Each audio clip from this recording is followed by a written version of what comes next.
చూసాం ఓవరాల్గా స్టేటు ఎవరెవరు ఏంటనేది. అయితే అన్నిటికంటే ఆంధ్రప్రదేశ్ ఈసారి ఓటు చీలనీయం అని 3 సంవత్సరాల నుంచి క్యాంపెయిన్ చేస్తున్న జనసేన పవన్ కళ్యాణ్ వాళ్ళ ఇంపాక్ట్ ఏంటి అనేది ఒకసారి చూద్దాం.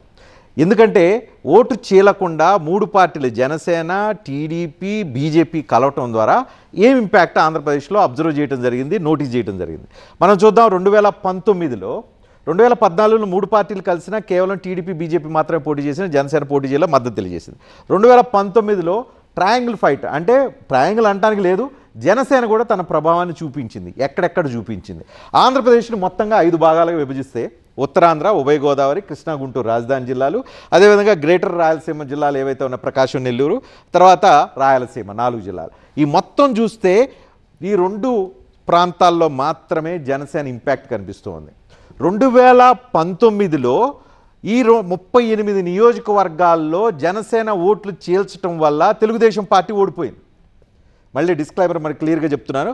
2019లో 38 నియోజకవర్గాల్లో జనసేన విడిగా పోటీ చేయటం వల్ల తెలుగుదేశం ఓడిపోయిన నియోజకవర్గాలు ఇక్కడ. వీటిల్లో అత్యధికంగా ఉభయ గోదావరి జిల్లాలు, కృష్ణా, గుంటూరు జిల్లాలు. ఈ 2 కలిపితేనే 29 నియోజకవర్గాల్లో ఓడిపోయిన మన పరిస్థితి మనకు కనిపిస్తుంది. ఇప్పుడు ఈ 2 పార్టీలు కలిసి పోటీ చేస్తూ ఉన్నాయి. సెఫాలజీలో 1+1 2 అవుతుందో లేదో తెలియదు, కానీ ఈ లెక్కల ప్రకారం చూస్తే మాత్రం, మ్యాథమెటిక్స్ ప్రకారం చూస్తే ఈ 38 నియోజకవర్గాలు జనసేన ఓట్ల ద్వారా మీకు టీడీపీ, జనసేన, బీజేపీ కూటమిలో కలిసే అవకాశం ఉంది. బీజేపీ ఓట్లు కూడా 0.56% వచ్చినాయి. ఆ ఓట్లు కూడా కలిపితే ఇంతకు మించి పెద్ద చేంజ్ ఉండే అవకాశం లేదు. 38 నియోజకవర్గాలు స్ట్రైట్ అవే టీడీపీ కాదు. ఆల్రెడీ 2019 ఎన్నికల రిజల్ట్ బెంచ్ మార్క్ తీసుకుంటే 23 చోట్ల టీడీపీ గెలిచింది.